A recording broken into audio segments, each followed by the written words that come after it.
It's refreshment time, folks. I'm just gonna go watch a movie. Do you like scary movies? I don't watch movies. I have to return some videotapes. You have a TV? No. I just like to read the TV guide. Read the TV guide. You don't need a TV. Books, records, films, these things matter. Call me Shell. It's the fucking truth. Over 1,600 titles, each for rent at just $2 the first night, and only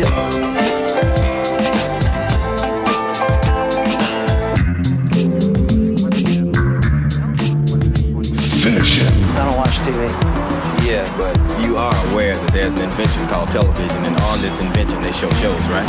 It's a laser disc. Okay, I want the channels 18, 24, 63, 109, 87, and the weather channel. Welcome to the Frog Brothers podcast with your hosts, Justin and Alec. Hello, kids. Welcome to episode 62 of the Frog Brothers podcast. 62, yeah. I'm human garbage, and my name is Justin. I am living depression and disappointment, and my name is Alec. And Nick is 38 years old. Happy birthday! Happy birthday! Happy birthday! Hold on, I gotta get some extra applause for us. Because So here's your mom before she found out about you. Hey! Bada swing. because Twister's birthday had to get in the way. Yeah, Twister's birthday was before your birthday. I know, but that's the reason why my birthday episode's a week late. This week's episode sponsored by Pib Extra instead of RC Cola. You say so. For some reason. I don't know why this they is changed Nick's it. birthday, so we're not talking shit on him today. I didn't. The only thing I said about him Hey, was Alex a the one joke about that his mom being late on her period when she found out about him. my friend. But that happens to everyone's mom. Apparently some people can still have their period after they're pregnant. Yeah. There's things out there that are unnatural. I think we should talk about Well, they're really natural, reproductive but issues There's things out there. that can't be explained. Exactly. Sometimes shit happens, and I'm not going to finish that because we already do that too much. But you know And it. You know it. If you know, you know. That's all. I'm The gonna person say. you should call is the abortionist doctor. Oh, that got awkward really quick. No, that was great. Awkward The silence after that was just for laughter. Dr. Yes. Kevorkian. So for everybody babies. could catch their breath from laughing at my hilarious joke. Welcome to the Frog Brothers So podcast. what's the ladies news and this gentlemen. week? The news. Marvel dropped the Eternals trailer this morning. Huh? Happy little Monday morning treat for you. What did you guys think? Any thoughts? I didn't watch it. I watched it. It looks interesting. I don't have too many thoughts on it because I'm not familiar at all with the Eternals, so I won't pretend I am. But there's a lot of characters in it, I'll tell you that. I only recognized a few, the people I already know. The guy who was just in Godzilla vs. Kong, Oh yeah, the he's in there. conspiracy podcaster guy, he's one of them. Yep. Like that character? No, but No, the that actor. actor, yeah. Not the character. We said a lot of characters on it. Yes. A there's- lot of characters. If you there's a know. lot of characters, that typically means there's a lot of a cast. Yeah, the cast is let's see. Tommy Wiseau is in there. Really? Pauly Shore is one of them. No. Andy Dick. Tim Allen. Yeah, Tim Allen is fucking amazing. Charlie in Sheen. This would be my Eternals. this. He's got Mel Gibson. He's got tiger blood and Adonis DNA. And AIDS. I kind of want to watch that. So he's got that going for him. Yeah, actually, that sounds like quite a fucked up movie. Arnold Schwarzenegger, just for the fuck of it, because he's back now. Yeah. He can do that. He's been He's uncanceled. been back for like 5-6 years Yeah. now, but you know. He was canceled. Well, he was governor and he wasn't doing movies, and then he was canceled for the. Yeah, he was canceled for knocking But up it was the nanny. before real canceling. Very shortly. Yeah, yeah. It wasn't real canceling because it was before that. You can't cancel Arnold. Yeah. I mean, not yet, but when he's dead, he could be canceled. Either way, it just has me hyped for more Marvel stuff. The way they were saying something about, like it looked like they were helping form civilization, and they're aliens. It looked like something like that, and then it looked like they were saying some shit about you haven't interfered all this time, but now you have to interfere. So it's like, oh, that's an interesting way to bring it to current times. Those are the aliens at the post-credit scene in that one movie with Stan Lee in it, right? Isn't that what the Eternals are? Huh. And there's theory that Stan Lee's cameos, he was an Eternal. Isn't that what I'm thinking of? He's they confirmed him. He's the Watcher, I think. Is what that. But weren't those character's called. aliens the Eternals? I can't remember. I mean, what movie it's it was. possible, but I don't know enough about them. So you could be right, and I just don't really understand. I don't know anything. Yeah, I remember them looking different, but that doesn't mean they're not. I mean, I know they're MCU, so I'm not going to comment because I don't know. Someone else smarter than us knows. Yeah. They can probably shapeshift. Yeah, it looks interesting. It looks fun. I'm excited for it. I'm ready to see some more Marvel movies in the big screen, so. Yeah. And if they do anything like they did with Guardians, right, where you take a property that's not as well known and you make it something awesome, I'm excited for that really the most. Yeah, true. Other news. Oh, my Ghostbusters Ghosts shipped today, or yesterday, whatever that was. Mine shipped. My Fearsome Flush and my Bug-Eyed Ghost. I've got 2 of each coming. 2 for the a set for the kids and a set for myself. So I guess Ecto is still pending? Yep, says pending shipping soon, I think is what it said. Yeah, so hopefully that'll ship like this week sometime. A lot but of it the still other says shipped by August or whatever. Wasn't that announced first? Before No, it was the same announcement. Mm-hmm. Oh, it was. Oh, Yeah. that's right. Same day pre-orders and everything there. If you haven't got an Ecto 1 Plasma Series at Target, They're flying off the shelf. They dropped to $25 on clearance, and they're clearing out pretty quick. Also, check while you're at it, if you're into the Ghostbusters props that Walmart's been selling, the trap and the PKEs are down to $15 at some Walmarts. They are here. I'm going to pick up another PKE, and I already picked up another trap when they were $15. They're out of traps at ours now, but they have plenty of PKEs. Yeah, I wish I got a trap. I'm going to convert that one, I think, into the RC trap from the new film once I have some more knowledge on it. I'm going to wait till I see the movie because I want the controller to look accurate, too. Yeah, that should be pretty sweet. We're going to have to figure out how to rig it to open the trap with the remote. I don't know how that's going to fucking happen, but it's got to happen. They've figured it out. Somebody has. Yeah. I just have to copy some bastard. I'm sure you could probably fairly easily do that with some sort of a Bluetooth controller or something else. So. And they just announced the Ecto Soda at FYE.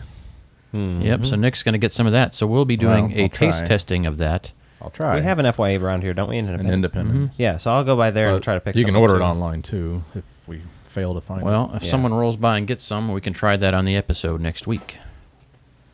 I also wouldn't mind just having some to keep. Obviously, it's more of a collector thing. We'll have to get some Crystal Head vodka to mix. I'll get an extra bottle to. We should try the black, the Onyx version they have.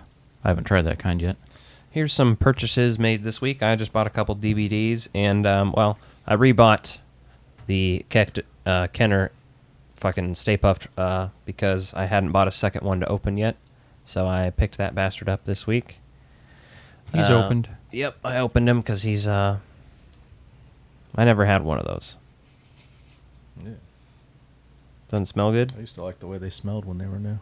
I also picked They're up made out of different material now than they used to be, though. Back to the Future, the complete animated series on DVD. Which I didn't ever realize they released separately. I thought you had to get that as part of one of the Back to the Future Blu-ray sets. All 26 episodes on 4 discs. It has a bunch of special features, too, we're going to have to watch. And, Yeah, I'm going to need to get that because that's... It was $10. I was like, yeah, I kind of have to buy this.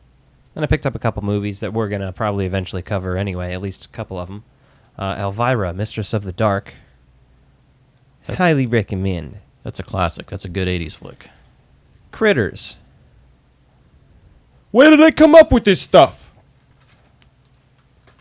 And Wild Things. Yeah.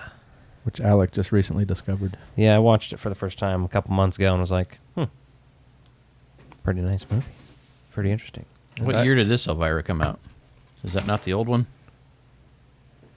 This is 1987. Oh, okay. That's the one I have seen then. And I picked up the Ghostbusters case from the 2016 promotion.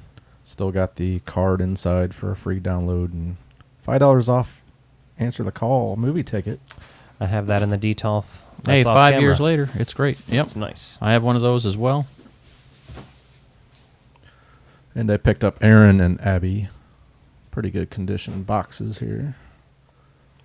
I'm proud of you for buying those. I like this. I should have bought them when they were $3 at Walmart. Yeah. On clearance. I sold my set to Alec just because... Well, I found a pretty good deal on a Holtzman on eBay, too. Still looking for a good patty. I'm just trying to limit my collection. It was when that movie came out, I did buy the Walmart regular Busters and the Stay Puft from that line, but I didn't buy anything else because I was like, well, actually, I bought the Stay Puft Balloon Ghost, but it looks enough like Stay Puft. I was like, what else do I need to get to build? Rowan. It comes just with those 4 figures. Oh, okay, cool. Yeah, so there's 2 Rowan figures you get. Yeah, they have an actual Rowan action figure that was released along with the Stay Puft Balloon Ghost. There's like a dragon. That dragon ghost too, right? Oh, Mayhem. Yeah, I need to get that. I think still. Which sucks about Mayhem is like it's colored wrong. Yeah, and they did that based off of the pre-production footage because they didn't realize they're going to make them green when they're glowing green. So yeah, it's purple in the figure, I think. Yeah, which I think. Which for some reason I already thought that's what the color was in the movie. No, I think it was all neon green. I think that was some pre-production stuff that they based that off of. Well, fuck. But we're going to be celebrating Answer the Call's 5th anniversary. Love it or hate it, whatever your opinion is on it. We're going to do a private screening at Screenland Armor, probably the day of the anniversary, July 11th. We're going to do some special stuff for it because, you know, it may not be a perfect movie. And, of course, we don't think it's better than the original, but we like this movie. But I've never seen it at the theater, so that'll be something to look forward to. Of course, it has its flaws, but if you want to talk about flaws, man, I'll go on all day just to trigger some people about Ghostbusters 2. There's not a lot of Ghostbusters media, so... No, and one thing I would say about it is I would like to point out some of the more positive aspects of that movie, that there's some really awesome stuff in there that I think people just completely overlook based on other elements they're focusing on, right? So... Yeah, for sure. We'll have to talk about all that. And not to mention that there's an entire generation of young people that is Ghostbusters to them. That will be their Ghostbusters. And without all that movie going on, we still wouldn't have an afterlife. It wouldn't be. And if we did, it wouldn't be the same thing. The same thing we're seeing now. Excuse me while I talk like Mike Tyson for a minute. Oh, okay. You talk like that, and I'll talk like FT. Yeah, man, so Mike Tyson over here, man, I bit off Evander Holyfield's ear the one time because he's a bastard. Hey, man, how offensive do you think this is that we're doing this right now? You think we're pissing a lot of people off right now? You can't imitate black people. That's illegal. Illegal. No, but actually Mike Tyson has turned his life around, man. He's got a pretty good podcast. That struck a nerve. It's pretty awesome. He turned his life around? Yeah. He's got that Mike Tyson cartoon on. Yeah, and he had that awesome HBO stand-up that he did. What? Yeah. Fuck, I didn't know that. Yeah, man, and he's got a successful podcast, and he even had Evander Holyfield on there as a guest, like talking about everything. Yeah, I think I heard of that. So it's pretty wild. Crazy. So that's pretty much the news. I don't think there's anything else too crazy going on. I am going to throw this out there. No, podcast bet is that at least one of the next Ghostbusters Kenner Real Ghostbusters re-releases is going to be the Slimer with the proton pack. I can't remember the exact verbiage or whatever they call them on there. Yeah, definitely. We've seen the sculpt of it a little bit at that event. What was that? The Hasbro PulseCon live last event. year. Yeah, so yeah, for sure. They showed us working on him, or they showed them working on him. So I think he's coming next. And I'm really just hoping they'll start the marketing push and start giving us some of these other figures, like the new Fright feature series. You know what I would really like to see is just some Well, I don't know. Just kind of rambling on about it, but I just want to see some more cartoon ghosts. Yeah. Whether that's in the real Ghostbusters line or the Plasma series, I don't honestly care. Yeah, because no one's ruled out anything in the Plasma in the future, right? Right. Look at what Star Wars Black Series has done. They've done a great job integrating stuff from animated versions to live action.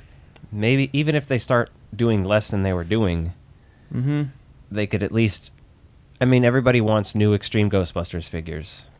Just because we didn't get real... They're not great. No, they're good, but... It's a fun line for what it was, but it's definitely a sign of the times. And with that series being so short-lived, like, I wonder what we missed out on. A few things I did pick up, though, this week, and I don't have anything to show it here.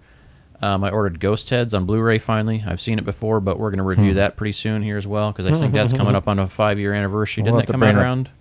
We know a lot of people that are in that. I think it was 2009. Yeah. That's fucking hilarious. I don't think, no, it wasn't that old. It was only a year or two before it's to call, maybe. So, it's way ahead of that, buddy. You're way behind on the times. What would you call that movie? What genre? Other than documentary, obviously. Pop culture documentary, I guess I would say. Yeah, there you go. Something to make you cry. We'll have to bring a box of tissues. Yeah. So, The other thing I did, and call me crazy for it, but I'll have some photos up of the process, but I'm not doing videos because I don't want to encourage people to do this level of behavior, but I bought another Spangler wand, and I'm kit bashing the shit out of it with my Novos wand. Is that a third one? Or just the second one you already had? Oh, I bought a third one. You dumb bastard. I bought a third one just to kit bash with the Novos one I have. A million pieces. I got the entire thing taken apart. Every screw that would come out of that thing came out of that thing. And I've got most of the sponge face electronics replaced in there. I need to do some painting, waiting on a few other parts from GB Fans to arrive. So if you're doing a build, I'd highly recommend GB Fans. Great products, great prices. AJ Quick's a hell of a guy. One-stop shopping for all your Ghostbusters prop needs. Well, I suppose we will... well, actually, before we move on to our first segment, you know, what I want to talk about real quick is just a couple things to update people. Hit up our Instagram at Frog Bros Podcast. Smash that follow button. Smash that follow button. Smash it. Smash it. Smash it. No. Subscribe. Follow us. Do it. Also, if you're listening to this on the audio feed, remember that we do also have a video feed of this podcast up on our YouTube at youtube.com/thefrogbros. We also do a lot of other cool things on our YouTube that you will not see or hear in the podcast stream. We will advertise them, but they are not just readily available. Yeah, so we're going to have a music video coming this week for Twister. Twister Rap, I believe, is what you officially titled this song. I called it the Twister Hop. The Twister Hop, yeah. Because it sounds silly. It is pretty hip. It's pretty not safe for work also, but... It is filmed. If you expected us to be safe for work, I don't know when we were. Maybe episodes 1 and 2? Yeah. Maybe 3? Yeah. I don't know. We had a pretty high budget for this music video, so we went and shot in Iowa and Oklahoma just for this, specifically for the music video. Movie sites. Yes. That Twister was shot at. We're basically Hollywood stars now. Mm-hmm. You know, I'm best friends with Bill Paxton. No other podcasts. I hung out with him last week. He's definitely alive. There's nothing that's ever happened in the news. He's perfectly alive and sound and around. Last night I had a conversation with Bill Paxton, and he's been dead for 40 years. What do you mean Bill Paxton's been dead? It's not what I heard. What? He's alive and well. Is this like a Sixth Sense thing? No. No, I was just pretending I didn't know that he was dead. Very obviously. Because I thought it was funny. But clearly it wasn't. So... Because Nick didn't know where to go. No, I don't think I was being funny either necessarily. I did the mayor quote from Ghostbusters too. And how do you know if you don't try? You won't. But anyway, on our YouTube, we're going to have that. We're going to have a film location tour as well. And then just some coverage of the 25th anniversary celebration coming up. We also filmed from inside the only Airbnb in Wakita. Also, for you Lost Boys fans out there, we will be having a special guest on in June. More details soon, but let's just say... Kiefer Sutherland? I mean, I wish. Wouldn't you suck his dick? I have met him. Did you... So, I'll be like, hey, remember me?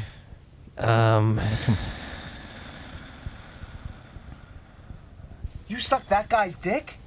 How was it? It's great. I mean, I don't blame you. It's Kiefer Sutherland.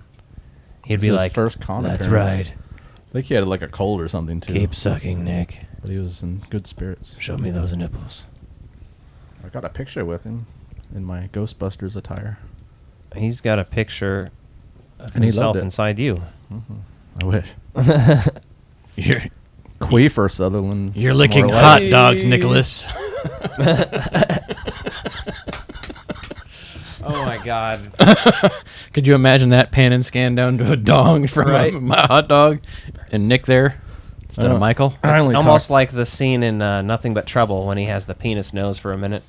Yes, He Have yourself a dog. and Uncle Dan directed that himself, so that's what makes that even better. Was like that was his idea, and he put himself in the movie doing that. Yep. And someone paid him to do it. Ah, God, it's beautiful. Dude, they had some sausages at Target today that were all gray. Looked like the ones they were eating. Oh, in that movie, yeah. And I don't think they were bad. They just supposed to be gray. That's nasty. So lots of future YouTube content coming. Also, we will be setting up a Patreon soon. It's already actually set up. We just haven't launched it yet. And T-shirts will be available. Several different designs. One by Baducci Studios and two by our very own Charles in Charge sitting next to me. Which you can see at the bottom left of your screen if you're watching. That's what's on the T-shirt. That's Beducci's logo. Nick was wearing one last week, and some of the videos you'll see of us at the Twister Museum and doing twistery stuff, Justin will be wearing one as well. 2 or 3 episodes now, I think. Yep. Yeah. Nick doesn't do laundry. There's various degrees of... No, we're not going to do this. That's not what we do here. We don't do it all the time. What do you mean? You haven't seen this film supreme made up of a dream team. This movie's pretty great. You're fucking late. Let's accelerate and get it on your plate. And you don't want us exposing ourselves. And you don't want us exposing ourselves. Exposing ourselves. Exposure. Film exposure. This week's movies, neither one of them had seen. Nick got to pick 2 movies for his birthday week. First up, the illustrious Run Ronnie Run. I had not heard of this. Or Mr. Show with Bob and David, the movie. Is that what it's also known as? I mean, it is, because it's like Ronnie came from that show. So like Wayne's World is Saturday Night Live, the movie? No. Okay. This is a specific sketch from Mr. Show that made its own movie. I was just fucking with your logic. But just there's a couple kind of what like you're saying. sketches, like the music video and then the one with Jack Black, that it's kind of like how the TV show was. They like connect to these different skits, and it was all kind of interwoven. Okay. I see. So it's kind of... I mean, if you're a fan of Mr. Bob, or Mr. Show with Bob and David, then... Mr. Bob. Mr. Bob. Mr. Bucket. Bottles pop Where did out you of my tell mouth. us about your first experience with the film, Nick? Actually, I remember I was at Walmart, and I saw the DVD on the shelf, and I was like, hey, that's David from Bob and David. And then I looked at, like I said, basically Mr. Show, the movie. That's an incredible story. Yeah. I was shopping at the Walmarts and found the movie on the digital video discs and purchased myself one. But I'm going to give you another shot at that. Take 2. But it wasn't. Let's try again, Nick. But I didn't come across it on the TV or anything. So. Hey, man, so one time I was at But Walmart and I saw full this price. DVD and I saw these guys from this TV show that I watched, man. But I paid full price for it. And that How much was full price? It was probably at least 20, I think, back then. I don't know. You tell me. I think it was a new release, too. So. Sometimes those are on sale, though, in the first week. I think it was at like 20. So I rolled the dice on that one financially. And it paid off. Do you guys agree? Did you like it? It was... Well, let's talk about it. My initial thought would be that it's a movie. It was definitely a movie. The fucking cameos in that movie are what kept me going. Yeah, Ben Stiller, Jeff Goldblum, Trey and Matt Trey Stone, Matt Park, Trey. What are their names? I get their names mixed up. No, you can't. You don't even know. Trey Parker and Matt Stone, right? Yes. I get their last names mixed up sometimes. Patton Oswalt, Doug Benson, Brian Posehn. As you already mentioned, Jack Black. Sarah yeah. Silverman. Andy Richter. Yeah. Yeah, so the cameos. Jeff from Curb Your Enthusiasm. Jeff Garlin. Mm-hmm. That's his name. Jeff Green, Jeff Garlin. His character's Jeff Green, yeah. Oh. Well, his name's Jeff Garlin. It's like you knew everybody's names but him. It was funny. What's Jeff Green? Jeff Green. Well, I said Jeff because his name's Jeff. On and off camera. I get really quiet when I'm uncertain. Welcome to the Frog Brothers podcast. It's okay. Are you mad, Nick? Are you sad? Oh, God, I'm going to fuck your face off if you keep rubbing your nose on there. I hate that sound so hard. My friend, don't be a jerk. But the director is also a producer of Arrested Development. And so were the fucking Russo brothers. Look what they accomplished. Yeah. Yeah. But I'm sure that explains the David casting. So this movie is very Joe Dirt-esque, right? I think this has so many vibes from that. But it's like a sketch comedy version of Joe Dirt is what I would describe it as, right? Are you guys like fans of Joe Dirt? Or? I like Joe Dirt. Oh, no, it's one of those so movies. You like Joe Dirt better than this? I do, but that's probably just because I'm more familiar with it. Yeah, if and I watched saw it this growing more, up. Yeah, if I saw this more, had nostalgic ties to it, it'd be different. But I was like 12 when Joe Dirt came out, so it was like, oh, this is great. And that's one of those movies. It's like so bad, it's like entertaining. You know, you're like, this is kind of. It's like a Pauly Shore movie.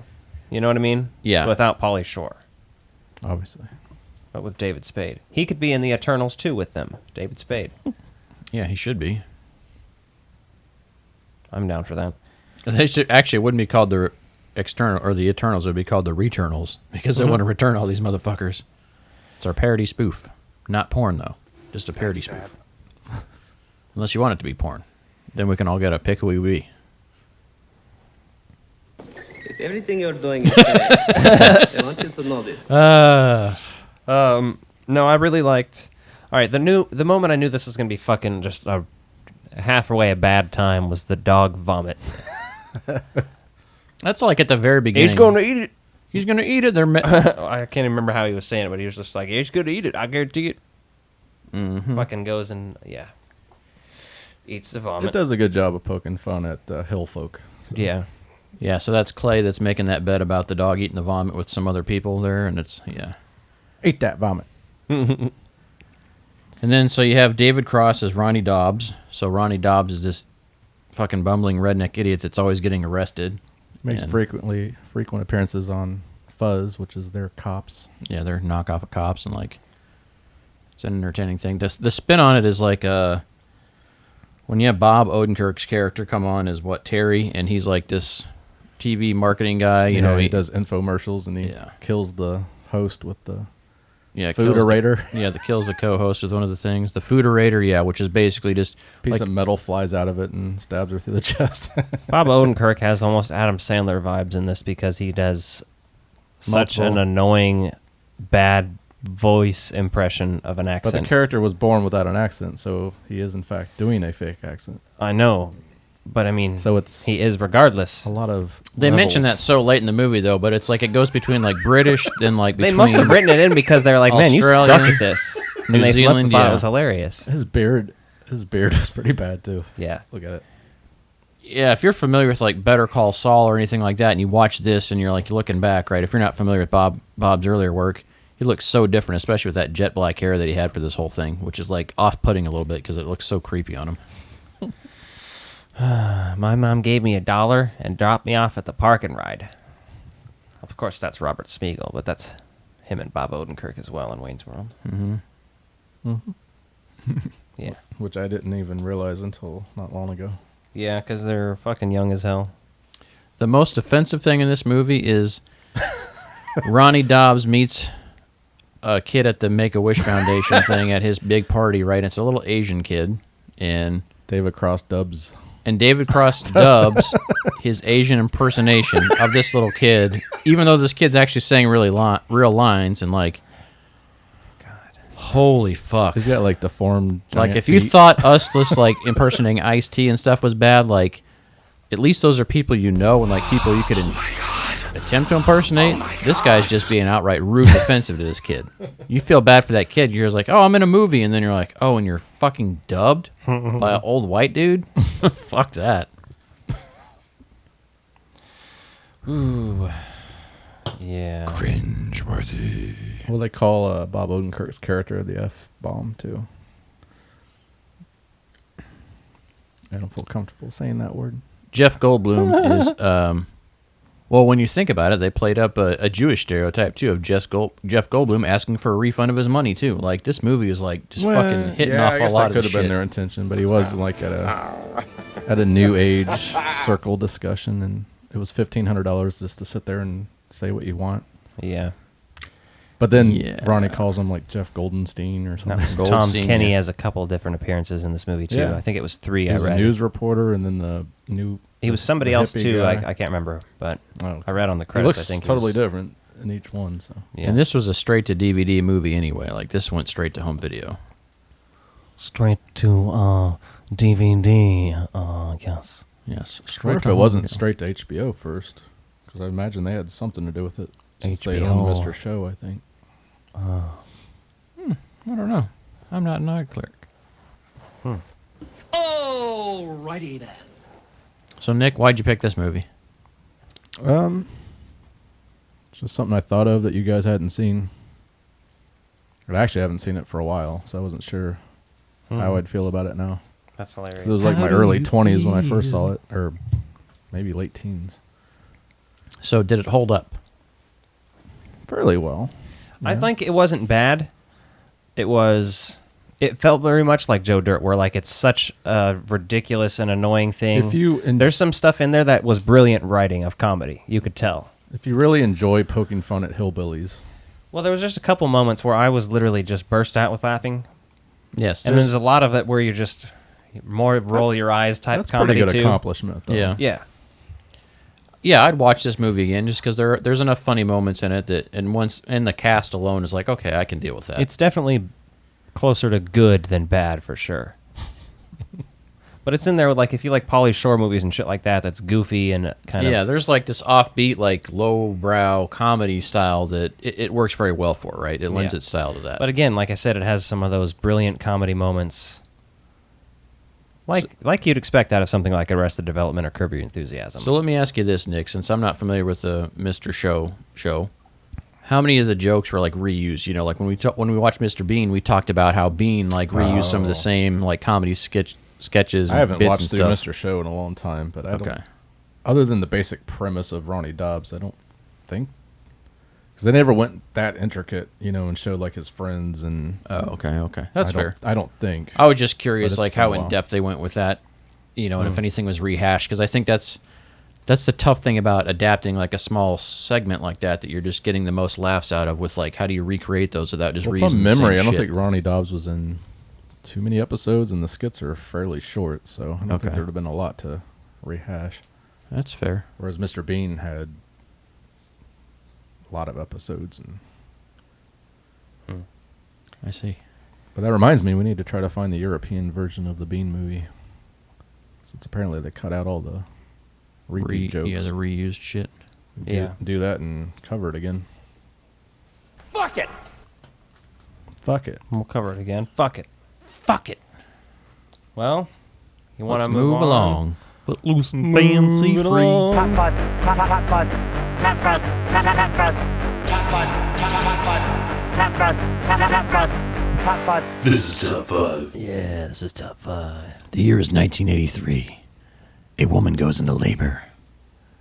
Said woman delivers the man sitting to my right. Said man chooses his top 5 movies of 1983. And we give our picks too. So, let's start with you, Alec. It was an interesting year for film. Yeah, let's go with that. Interesting.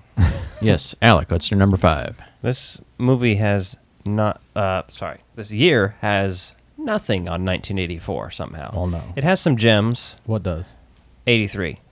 But 84... No, what has anything on 84, though? Very few things. 93, the year of my birth. Maybe. And of our film.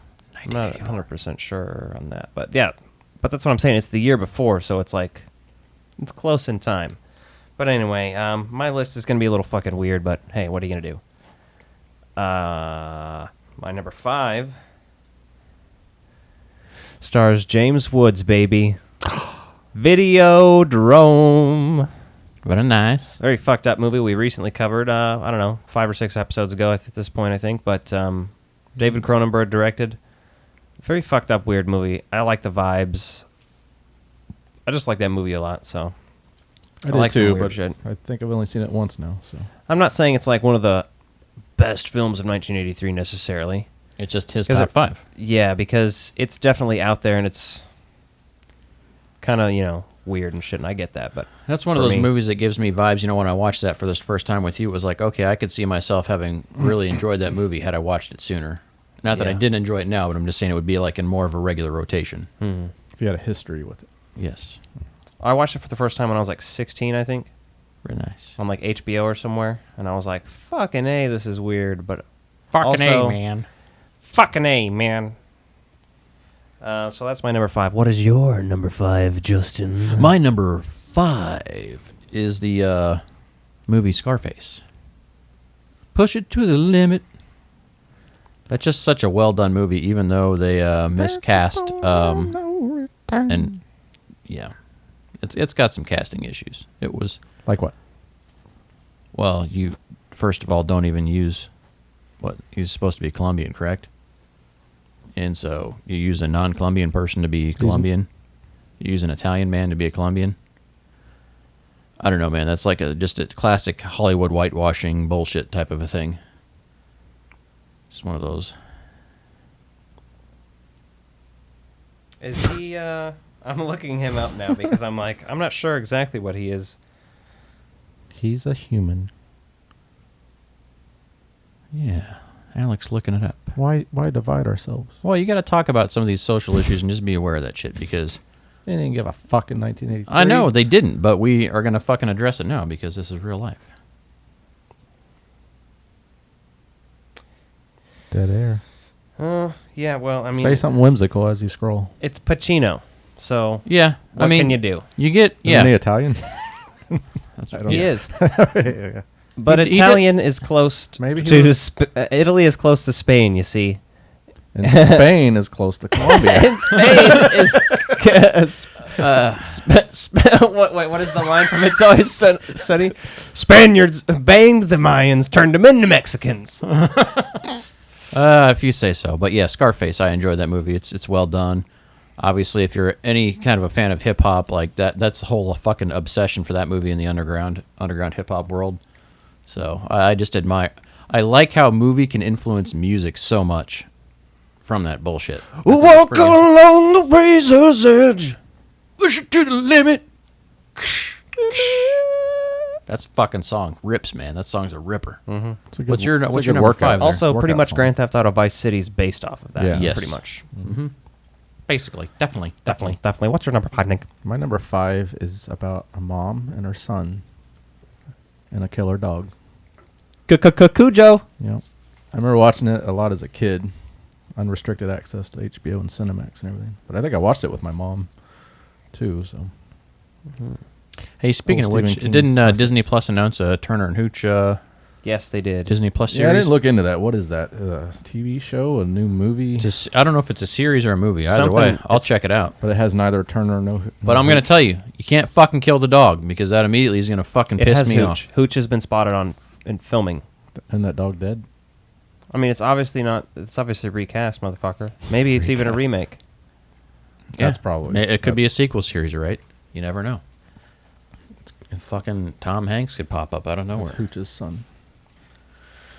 I hope he does. Number 4. My number 4 is a film about Canada called Strange Brew. Nick called that one earlier. I thought it'd be on his list too. I didn't know that. I love Strange Brew.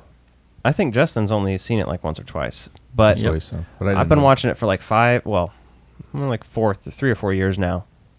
And fucking A, man. I love that movie. I like to watch it a lot now. I've watched it probably 10 times in the last 3 or 4 years. So it's a good movie. I would definitely see why you have that on there. Rick Moranis. I love the whole bit at the beginning when they're showing the film that they made. And he's like foraging for beer and shit. He's like, it's like the Russia nuked the U.S. and the U.S. nuked Russia, eh? Mm-hmm. All that shit just gets me. Yeah. Well, my number 4 is a movie we recently reviewed, Christine, a Stephen King adaptation of a movie. Yeah, that'd be a great one. That would have been on my list, but it didn't quite make it. I do like that one a lot. I don't know, I think I saw that for the first time maybe 5 or 6 years ago, and ever since then it's just like one of those movies that like I fucking love to go back and watch. Well, yeah, it just feels right. It's so like adjacent like to Ghostbusters and some other movies like that around the time that it's just fucking perfect. Yeah, to me it would pair well with An American Werewolf in London as well. Yeah. Like it vibes with that to me. Yes. Quite enjoy. So, number 4 for you. Nick, that's your cue. Trading Places. It's a good fucking movie. With Daniel Aykroyd and Edward Murphy. Oh, yes, Edward Murphy. Mm-hmm. Quite enjoy. Jamie Lee Curtis's boobs. Oh, yes, quite enjoy. Mm-hmm. Jahoobs. Which we've also reviewed. Hey, also Dan Aykroyd in Blackface. Yes. Yep. That outrages Justin. I'm just telling you, man. Is that better or worse than casting? That is way fucking Pacino. worse. That's way fucking worse. You will, yeah. And in Dan the Aykroyd's 80s, lucky that happened so long ago. But someone didn't get a job in Scarface that should have I mean, Dan Aykroyd didn't steal a job. When you look from a at black Hollywood in the 70s and 80s, and just Hollywood in fucking general, like you look back to like old. You're making me think about this way too hard. I know, but when you look back to like, they used to use French people as Indians, Native Americans in movies, and like French people. Yeah, it's fucked up. Like when you look at some of the old Western movies and stuff, Hollywood has a history of whitewashing shit and using people that they'd prefer to cast. Shit, look at Blazing Saddles. Yes. Had Jewish people playing Native Americans. Yeah, that's the irony. I mean, I get He works with Jews, though. Mel Brooks. Well, I know. Mel But Brooks come on. is also fucking aware of that shit, though, too. I was about to say, with Mel Brooks, it's like It's Always Sunny. When they do blackface, it makes sense because they're making fun of people who do blackface. But you can't be racist if you're Jewish, though. Moving along. Oh, Nick, I'm going to pretend like is you don't talk Is it time for sometimes. my number 3? Yeah, it is. No, it's not. What else do you have to say about yours? Number 4? Oh, wait, yeah, it is. Scarface. Very nice. Good choice. That movie fucked me up when I saw it. Nathan showed that movie to me when I was in maybe 4th or 5th grade or something. Yeah. Right. We watched all the fucked up shit when we were super Well, he had an young. older brother, too, so it's probably like, and his brother's a little closer to your age than like I am to you. Well, so yeah, like, his parents just watched cool movies, too. I like- watched a bunch of shit with you, but you saw all kinds of fucked up shit with them. Do you think objectively Scarface is the best film of '83? It's possible. Brian De Palma, man. Fucking masterful.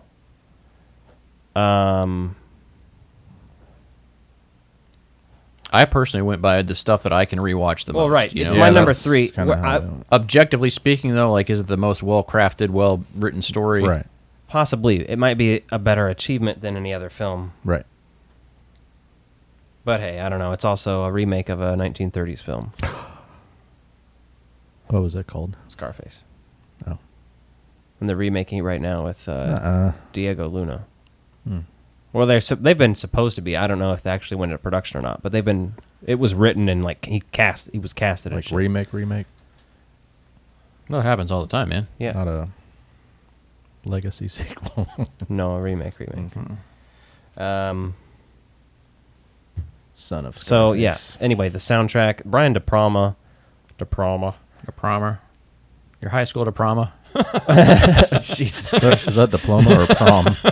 I don't know. The thing It's whatever it wants to be. stuck with me the most throughout my childhood from this movie because it's so fucked up was the bit where they chop up his friend when he's handcuffed in the bathtub with the chainsaw next to him. Fuck, that is a brutal fucking scene the first time I you don't see think that. I've watched this in over a decade. Oh, fuck, man. Oh, We I need have to- it on we need- DVD. We're going to cover it. We're going to have to cover it now because you mentioned that. Jeez. I remember watching it in 2009, so I don't think I've seen it since. Like, that would pair well with Taxi Driver.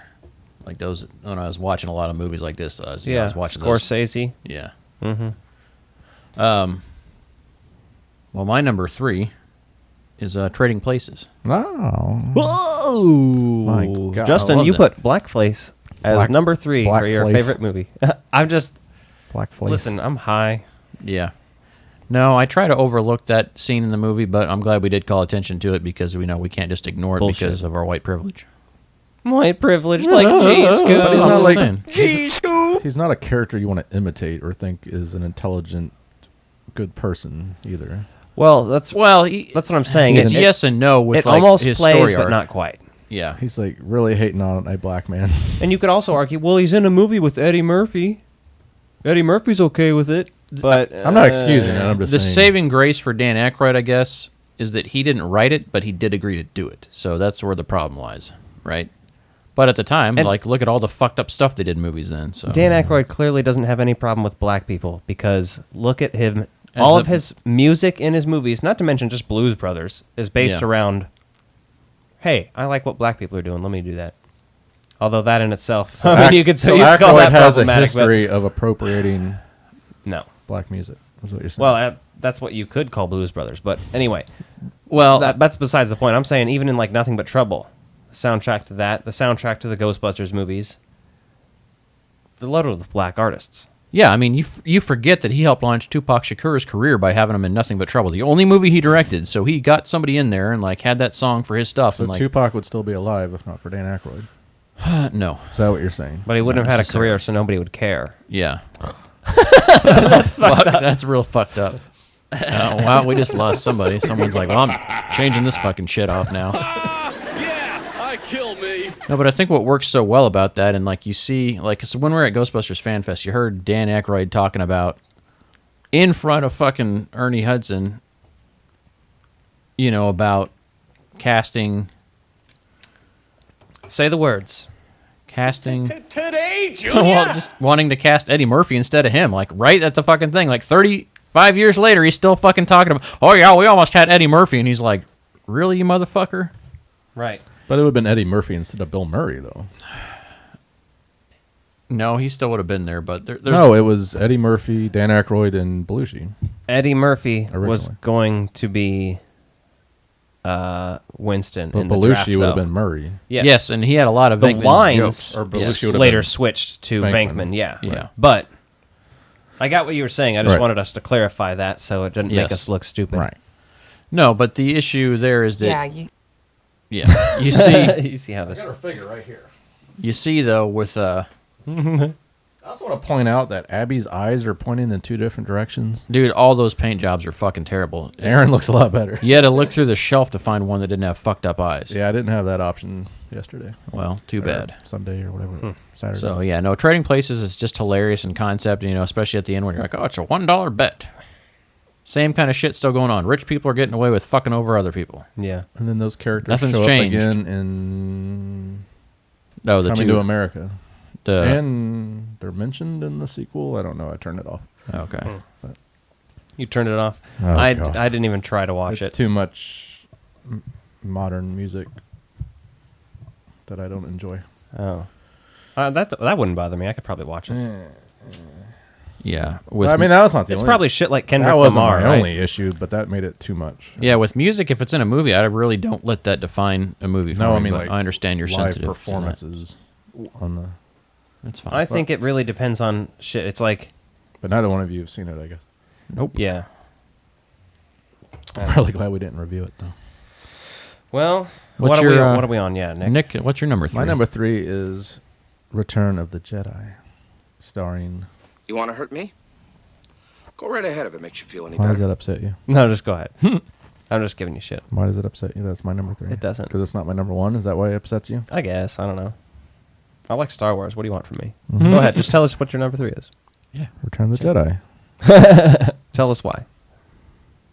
Because I like Star Wars, but I like 2 other movies better. Feel that year. Wow. Why do we let you have a microphone? You like Ewoks over Empire Strikes Back? Do we really need to talk about... What?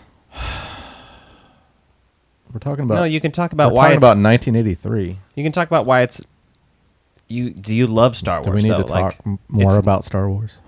I'm wondering how much you really like Star Wars is all. And I'm not saying that as a judgmental thing. I'm just saying, like, is Star Wars super important to you, or is it No. only, like, you know, one of those things you like? He's a Trekkie, true and true. Yeah, I prefer Star Trek. I mean, I don't think they have to be compared, honestly. They're But that's super just- different. The only thing that they You have have to similar- compare them, but I do like Star Trek better. So. All right, well, whatever. That makes Star, sense. Star Wars Move is along. like one of the few space Just movie space series, opera. so I've got to watch it and like it because I like that sort of thing. I just like Star Trek better. But All right. Well, Alec, bring us on into number 2. Number 2. number 2. You need to get that voice clip. I do. Number 2. It's Vacation. That's your number 3? No, 2. That's right. My number 2 I is keep forgetting that Vacation. I'm last. I mean, it depends on the day of the week, honestly, but Vacation is great. It's my favorite of the Vacation series, and a lot of people's is Christmas Vacation. I get that. I think I prefer the original. I think it has by a darker hair. humor. Yes. That's what I like about And it. I think I've seen Christmas Vacation so much. Yeah. Even more than the original that it's Well, for kind sure, of- because we watched it at least once a year. I have it my entire life. memorized like every bit. Yeah. So there's still more to kind of discover and enjoy the original, I think. Written by John Hughes. Yes, and based on a John Hughes short story that he wrote for National Vacation Lampoon. 60 Exactly. 59, I think it was called. And who directed this? Harold did direct and this. Kumar. Harold Ramis. I remember a interview with him for this movie, and No, it was for European Vacation. He said why he didn't come back. He didn't like sequels. So Murray wasn't the only one who didn't like sequels. Well, that was early on in his career when he still had a spine too, probably, because he did 2 Analyze movies. No, that's Ivan. True. Oh yeah, was that Harris? No, that's shit. Ramis. I always confuse their late '90s movies. Yeah. Oh, is it Harris? I don't know why, just because they're tied so close together in my head. No, that was like, I was at an age when I started paying attention to directors and stuff then, and so I remember seeing Analyze This at the movie theater and being like, he doesn't directed by Harold Ramis. I was like, are you fucking kidding me? Egon directs movies? Holy shit. He doesn't like sequels, but he's not as strongly opposed to it as Murray either. Well, and he was also director, so he had like the option. European Vacation wasn't written very well. The thing with Christmas Vacation is Christmas Vacation was also based off of a John Hughes short story. So where the other 2 vacation movies weren't, the best 2 in the series were based off of actual real life material by a real life writer. Like there's just so many things there that you can't overlook. But yeah. What else do you have on Vacation? Is that it? Pretty much. I mean, you got obviously the cast is legendary, and it's just one of those things. Like my family did make trips to Disney World. We went to Florida, of course, but it's still, we drove there, so I get these kind of things. That's relatable. We always joked about this kind of thing, that our dad was like Clark, because he did want us to have a great time, but sometimes he would flip his shit because he had a very stressful job, and when he was on vacation, that man wanted a vacation, and if there was stress, everybody would become stressed. I got a real great story about how I almost became a fossil in the South Dakota Badlands for Dr. Alan Grant to dig up. There you go. They want Alan Grant. They think he's too trendy. So. Gotta love the Goldmeister. Yeah, so. Goldenstein. What is your number 2? My number 2, and don't get triggered by this, but it's Return of the Jedi. I'm not getting triggered. I'm just... Return of the Jedi is great. Return of the Jedi, you're number 1.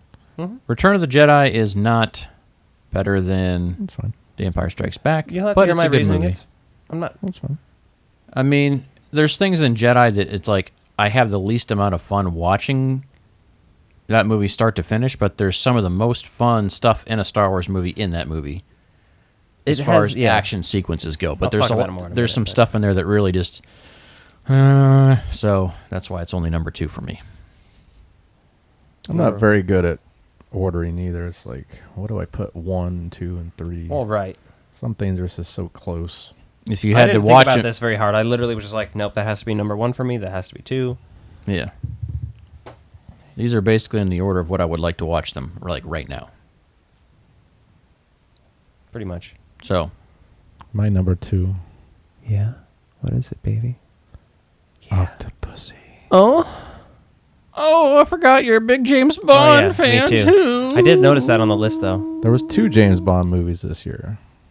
One of them was Never Say Never Again. Yes, which was not in the actual continuity of them. Yeah, it wasn't an official movie. It was a remake I did of have Thunderball. I did have it on VHS as a kid randomly. Because the original Thunderball novel was originally made for like a TV or movie script, so there was more than just Ian Fleming writing it. So this other asshole got some kind of legal rights to it. So he had the right to make Thunderball again, basically. It's hilarious. But it brought Connery back, and arguably he was better in that than Diamonds Are Forever even. So, but that's not what we're talking about. We're talking about Octopussy starring Roger Moore. Octopussy. About Roger Moore going to India, and I'm sure something racist happened. There's white people, so where that goes. What year was Temple of Doom? 83, 4? If it was in 83, it would have been on it would have been on lists here. Well, okay, yeah, it wasn't. Well, it wasn't. Oh, it was 84. Remember? Yeah. Yeah. Yeah. Believe me, that out of these, that'd probably have been my number 2 or 3.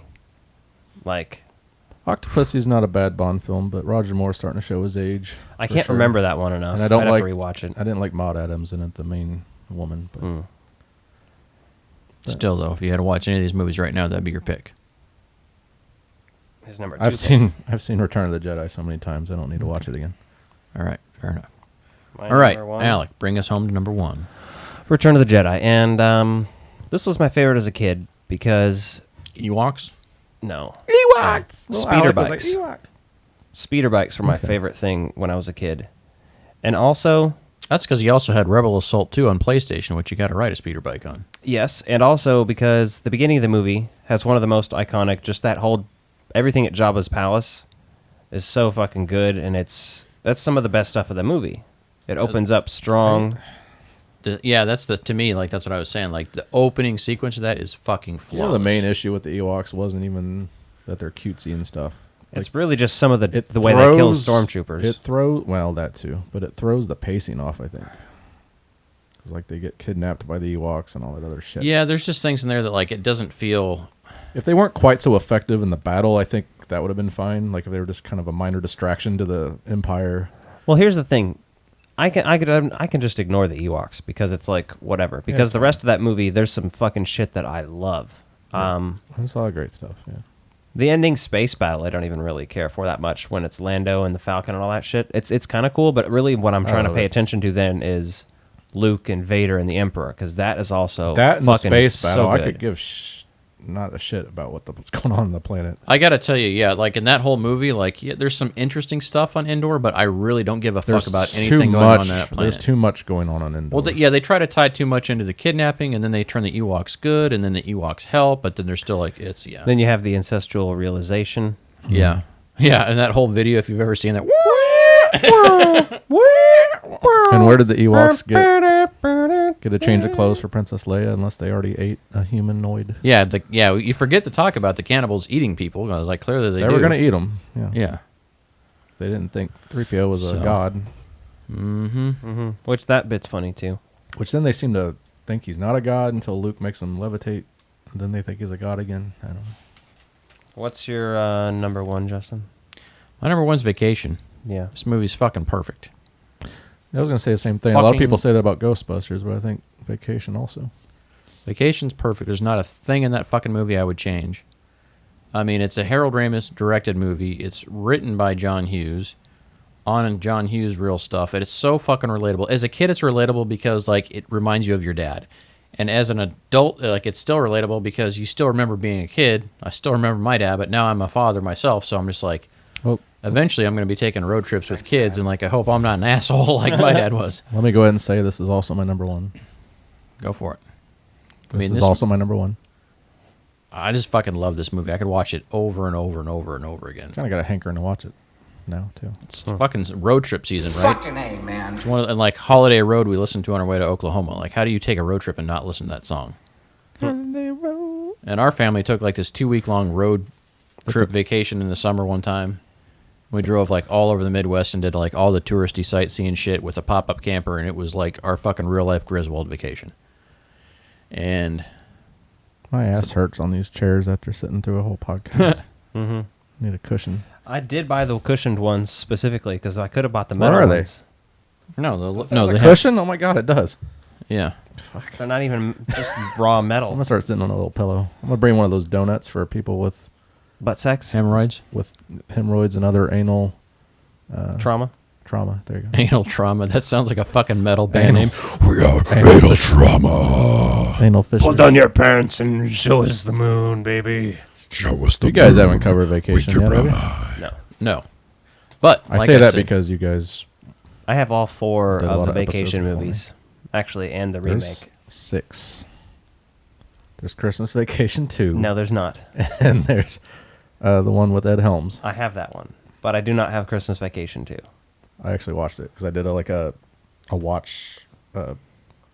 I watched it watched on them TV when all. I was a kid, but I don't remember it because it was that bad. We just kind of like didn't pay attention. Well, it was a made-for-TV movie amongst other things, so like the comedy was way dumbed down. And what was that commercial for that hotel? It was like 12 minutes long, 8 minutes long, and it had Chevy Chase and Beverly D'Angelo. So it was kind of like a short sequel. They made it not that long ago. Oh, for the Super Bowl ad that had the...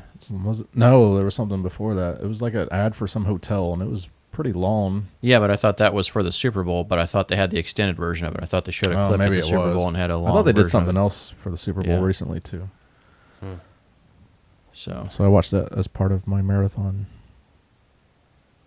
No, that movie's amazing. I mean, it's just hands down fucking perfect, start to finish. We should review that. We will at some point. We'll do some road trip flicks. Yep. So Flicking their bean. What is your top 5 1983 film? Leave it in the comments. Smoke weed every day. But don't smoke weed every day. No, dude. Because it'll rot your brain like Alec. I don't know if Alec's brain's rotten or not. Maybe it's curing all the bad shit he's been through. You don't know that. You're not a doctor. I like to think it's curing him. bitch! No, but it's made him rotten. You know what I mean? No. Like an ornery rotten. It's cured him. It's helped him. It's For made me, him it's survive. my individuality and my belief in personal freedom. That's why he doesn't have a snakeskin jacket, because of personal freedom. Yeah, where is your snakeskin jacket? The only one in this room that faux would own snakeskin. yeah, I was going to say, the only one in here that would actually have a snakeskin jacket would be you, probably. No. Just because I eat meat doesn't mean I'd wear it. I'd have a Yeah, faux it one, does. ironically. Yeah. You do? Like, no, I would have a faux one, ironically, if it looked like the one he wears in that movie, so I could throw it on and just say that. Yeah, I like, this is my snakeskin jacket. This is a snakeskin jacket. Word of the sign of my individuality. Individuality? Is that like virtual reality? It's vag reality. Friendship again. Vagality.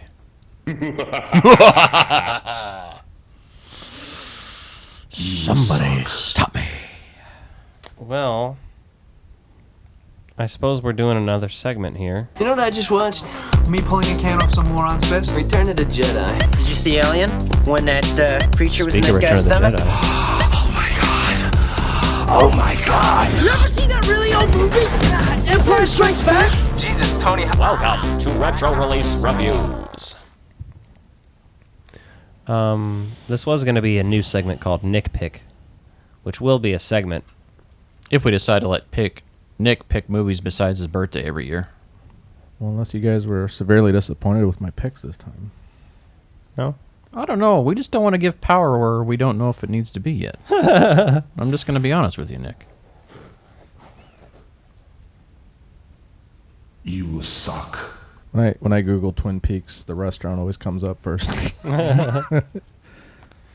Oh, man. Fucking A, man. So you picked Brainscan from 1994. Starring Edward Furlong and Frank Langella. I'd never seen this, never fucking really even heard of it. I may have like heard the title It's somewhere at pretty one obscure. point, but I don't know. It's pretty obscure. I gotta say, I was kind of impressed with it, actually. Was pretty good. This is a movie I look forward to watching again soon. I'm not gonna lie. Pretty good. Pretty good. Directed by John Flynn, the year's 1994. Edward Furlong plays Michael Bauer. Brower. Wait a minute. Does it say that in the Bible? Brower. So, yeah, this has interesting vibes throughout. it's like a mashup of several things. Like Alec and I looked at each other at one point in time mid-movie, and he said that it reminded him of... for one thing, Little Monsters. Yes, I totally got Howie Mandel. Trickster guy. Yeah. The trickster guy totally But gave he's in me... the bedroom, you know, and he's saying weird shit and doing weird shit, dancing around. Over the shoulder boulder holder. And it's like similar... The makeup's similar enough and like a color scheme, too. Like, which He just is doesn't like have the horns. Yeah. It also reminded me of Videodrome and Total Recall.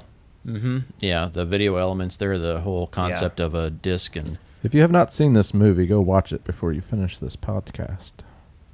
If you have the means, I would highly recommend it. It's a fairly cheap rental on your Amazon. So, where do we begin here? Where do we even start? Oh, this movie has to set it up, though, and it's weird. I hate it when movies do this because it didn't feel necessary once the movie got going, but at the very beginning, you see this kid and his mom are in a car crash. And, like, this kid's, like, Lieutenant Dan crawling over to his mom.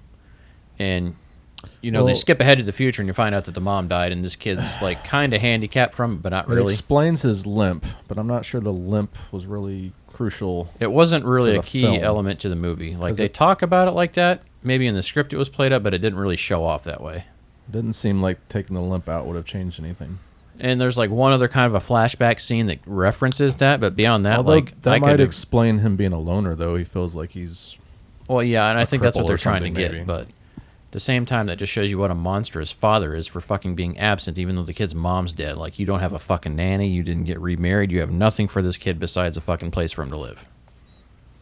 He's got a nice attic setup, though. Well, yeah, he's got a fucking dope AV system, badass computer for the time and everything else. else. Nice view to his crush next door. Peeping Tom on his neighbor girl next door. Well, she was peeping, too. I know, that's the beautiful thing. They're both exhibitionists and voyeurists. They didn't even know. Mm-hmm. They could have been banging all Kinky. that time.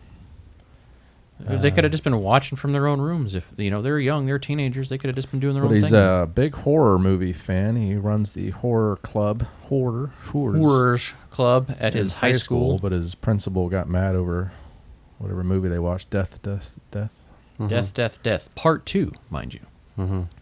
You guys ever seen or heard of the Faces of Death? Isn't it the website where they show like actual death? No, that's rotten.com. No, I thought there was more than one of those. Well, Faces of Death, I think it was that, but it was also videotapes, where it was literally just tapes of murder and death and shit. Oh, yeah, they're like compilation That's pretty tapes. fucked up, huh? Around the same time as like Girls Gone Wild videotapes, you could get the Faces of Death tapes. Yeah. Yeah. That's fucked up, man. The 90s were wild. I want to listen to They were wild. Mail order murder or titties? I want to listen to the Girls Gone Wild theme now. I wish you had a button for it. We would get... It's like they that would sue us tropical- instantly. Or not sue us, but DMC us. I thought you could play like a couple seconds at least, right? But, you know, they're probably one of the most pirated people out there. They are on that shit, man. Are they still going? I don't know. It's still their IP, so who knows? If right? if they were smart, they'd have... That one with Doug Stanhope, that comedian, is pretty great. They Brand just partner with recognition, Pornhub so- and like put on their shit on there. I don't know. Yeah, they could. I don't know. The future is here. Titties are on the web. In your home, You And never your have to leave the screens. house. Order a flashlight now. Only $19.95 plus shipping and handling. In the year 2000. In the year 2000. I loved how they did that after. Welcome it was to Late Night with Conan O'Brien. After Yes. 2001, they were still doing. I think my Yeah. favorite one ever was, while we're on the subject, because this movie's not got a lot of great talking points, but What? in It the does. year 2000, I Can't Believe It's Not Butter will face backlash after it changes its name to I Can't Believe It's Not Hitler. Oh, man. Hello, Yoshi. That was a sign of the times for sure. Oh, he must have heard us speak his call in the high-pitched voice. Yeah, he heard us sing in the year 2000. He's going to come speak in the mic. That's Yoshi. He is my black cat. Your talkative cat. He's You may vocal. remember hearing him in the early episodes. Look, here. he's on Hairless camera. pets. Weird.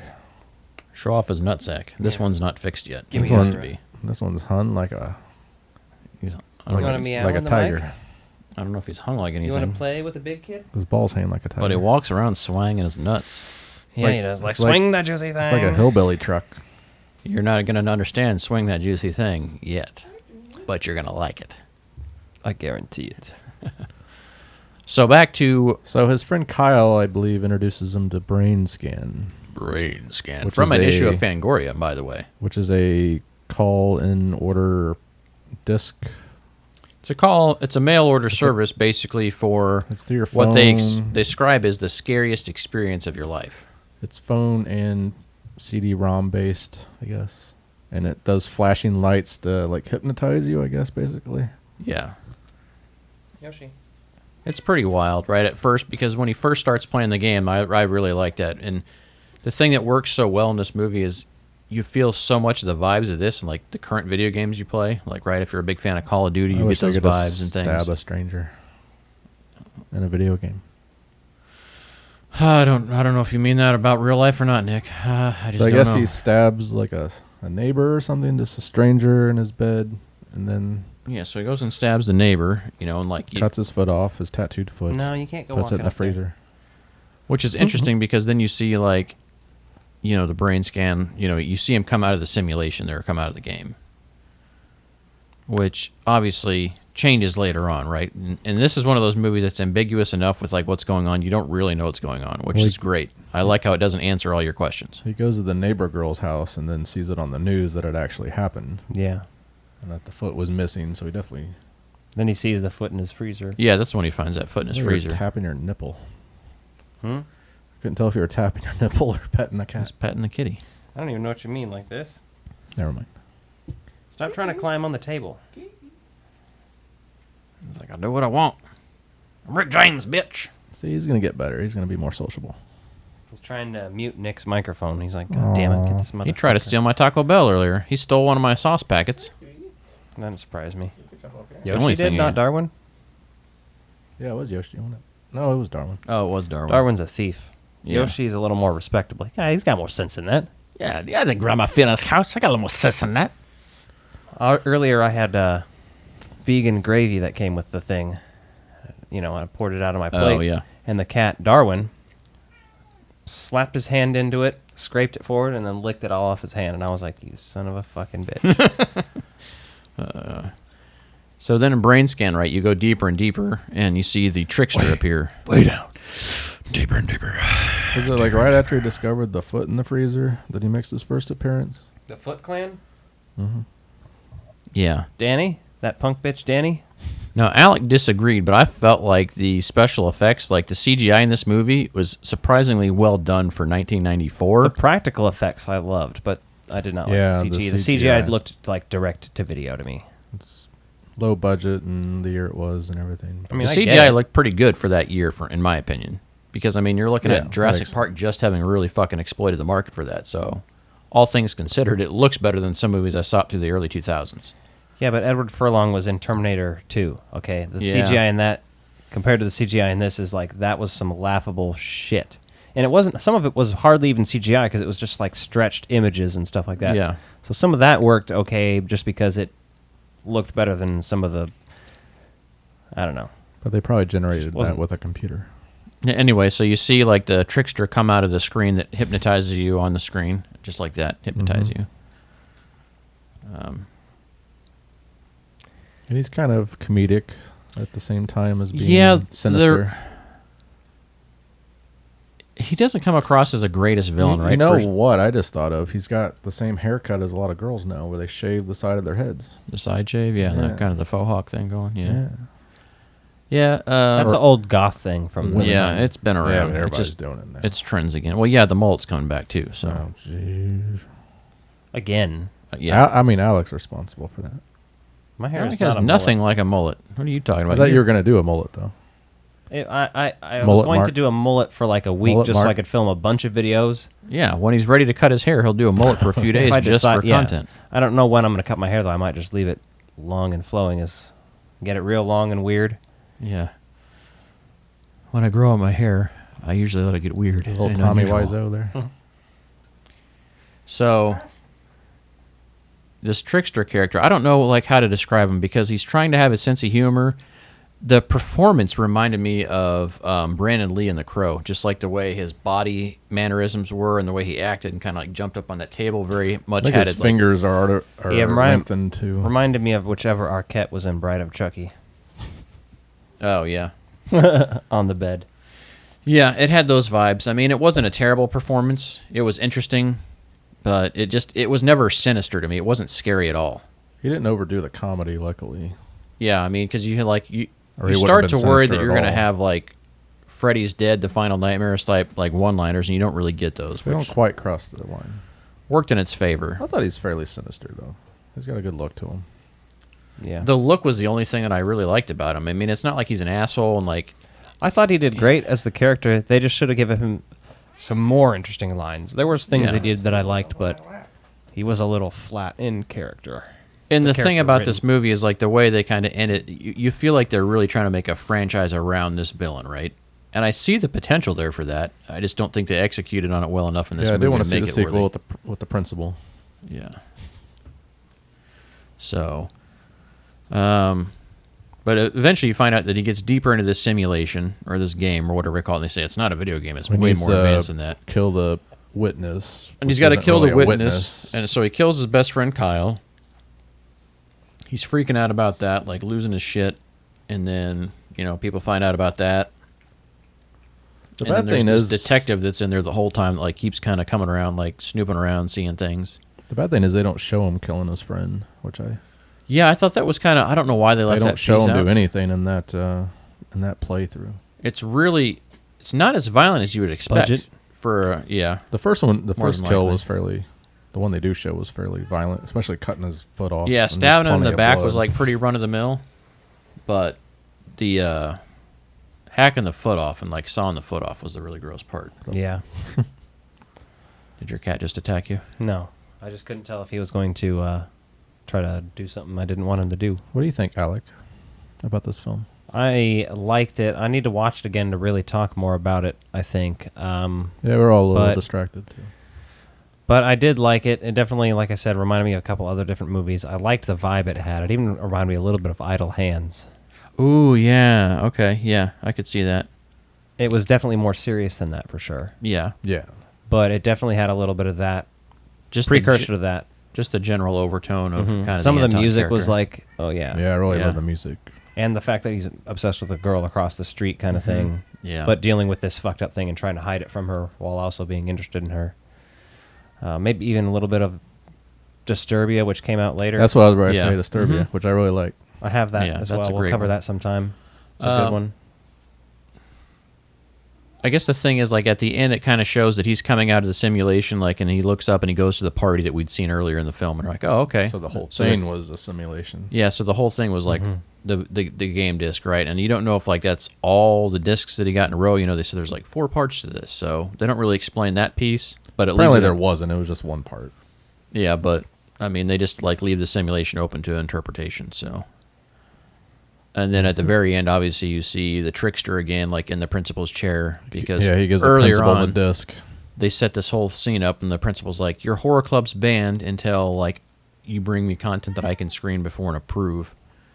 So obviously, the principal had quite the time that night. Yeah, so then he gave it to them, and then the trickster's just kind of like laughing at Edward Norton, sees him sitting there, and you're like, not Edward Norton, fucking Norton. A. They're both in a movie together, though. Yeah, no, I was thinking American History X. But Edward Furlong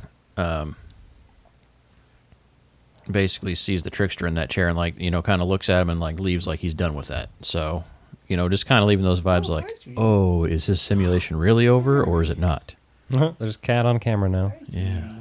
You can't see him because he's all black, but he's there. He's a blob on Nick. What are you going to do if he bites you? Bite him back? Good. I was hoping you'd say that. He would probably claw your Got a eyeball hairball. out. He wants to model here. Hello, welcome to the show. He likes attention.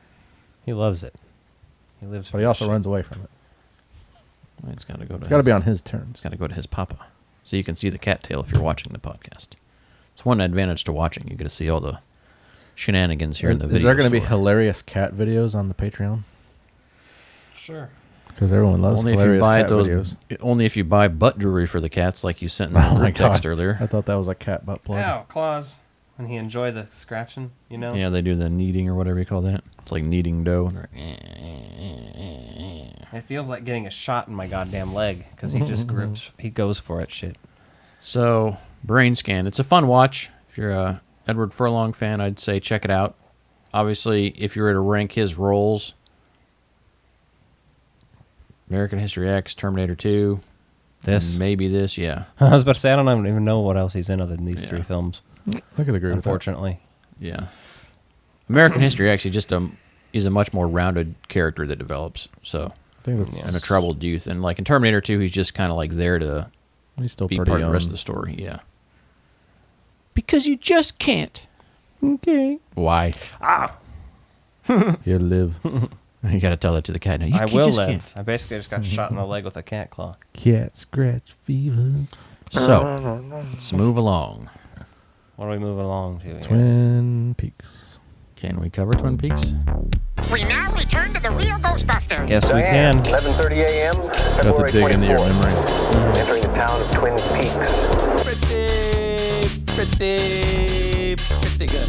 Bill Murray's the funniest man on the planet. Episode by episode. Twin Peaks Season 2, Episode 3. The Man Behind the Glass, right? Mm-hmm. I put mask for some reason, but then I remembered. This episode has some things that I really like. I like how you see that the one-armed man recognizes the poster of Bob. It wasn't me. Loses his shit. Oh, yeah. It was He gets so freaked out by that, and then he goes in the bathroom and, like, doesn't he fucking, like, he shoots up something, and like then you'd have no idea where he went. He's taking. Has his arm shaking when he takes it? I can't remember if it was doing. I don't know if they showed exactly what he did. And I know that when Dale went to look for him later, they just saw the needle laying on the floor where he had been in the stall. Shit, yeah. I didn't watch this one this week, but I've seen it 100 million times. I just kind of have to get feelers for exactly what happened in this one. But, yeah, I think he's taking something to keep that shit from getting to him. Help with the tremors. Yeah. And so the whole reason he's there is to try to sell the sheriff shoes. And so the sheriff's there on a budget, and so he's trying to sell him a bunch of different versions of shoes, like shoes for a parade, shoes for this or that. And the sheriff's like, "No, man, I just need some like everyday boots that are cool for working in." Boots, straps. Yep. And then the other interesting piece that stood out to me was when what's her name like says she feels like everyone just like mistaking her for Laura all the time, and like that's what they all feel her as is like Laura, even though it's not. Oh, it's for her sure. cousin. James does that 100%. Yeah. Did you skip over the FBI guy telling the sheriff that he loves him? No, that's actually a fucking great. Oh, that moment, is. too. I was about to say that's one of the greatest that might parts. Trigger of that. some memory for Alec here. That's Yes. great though, because he comes back in there and he's like, just I'm going to recite the quote for you here Yeah, because it's one of my favorites. Albert is one of the best characters in the show to me. Again, just like the actor. Well, the actor and him as his character is great in the show. I love him. His portrayal of the character is amazing. Yeah, it's twofold there, Nick. I was just saying I love the actor. His speech is, "While I admit to a certain cynicism, the fact is that I'm a naysayer and a hatchet man in the fight against violence. I pride myself in taking a punch, and I'll gladly take another because I choose to live my life in the company of Gandhi and King. My concerns are global. I reject absolutely revenge, aggression, and retaliation. The foundation of such a method is love. I love you, Sheriff Truman."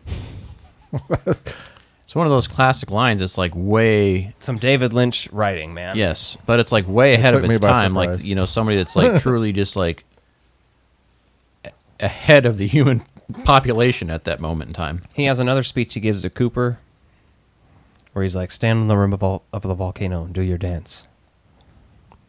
Do whatever you have to do." I believe the "I love you" was right after he told Cooper that he was shot by a Walther PPK, which was James Bond's gun. For a long time. Mm-hmm. Oh, yeah. Up until what? When they changed that one.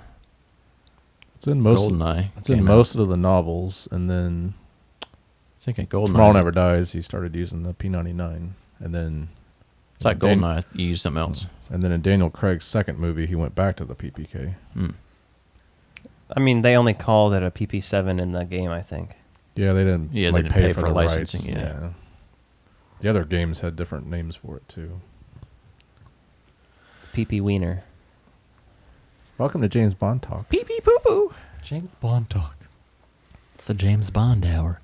Here on the Bondage we Brothers talk about podcast. The Bondage We're talking about James Bond. That would be a horrible name. I know. Ice-T here. My favorite James Bond film is Octopussy. Do a CCH Pounder from The Shield. The big black woman. Remember? It's Always Sunny. I mean, you're losing me here. Yeah. Remember when Sweet D tries to do an impression of Obama and it sounds really racist? Oh, God. And then... Yeah, it's been a while and since then I watched Dennis the did show. CCH Pounder really well. Oh, God. Nick's a troubling man. Yeah, we having fun or what? So. Remind me of some other things that... Oh, wait. I was looking some of it up. Anyway, yeah, Whole that's One Eye speech. wakes up. Does that help you? I love when Dale spends just a few minutes with... I'm still learning names. Not Shelley, but what's her name? Not Shelley's her name, I think. Yeah, not Shelley. Leo's wife. And, Cooper questions her and he's like done with the conversation really quick. And then everyone's like, the sheriff is like really confused. He's like, what the fuck was that? And he's like, yeah, it's an insurance case. All she wants is the money. Oh, okay. And they're This like, one, fuck. It's the one where Harold is introduced. Harold. Oh, yeah. Whom the one is like, dominates. you're wearing a different sweater today. Yeah. Yeah, and that's like one of her clients. Yeah, one of Laura Palmer's old people she used to deliver food to for the Meals on Wheels program. She lives next door to the lady, Mrs. Tremond, which was in the last episode, I think. Mm-hmm. If you remember the baked beans appearance. Not baked beans. Creamed corn. Why was I thinking baked beans? Probably because it's similar looking thing. Yeah. Because we've been talking about but it's very specifically creamed corn, I know this, talking about because it will come back. So. Creamed corn is a theme in this show. Do they wrestle? It's a theme. Creamed corn wrestling. Mm-hmm. We could do that in the Black Lodge. It's from Striptease with Demi Moore. Okay.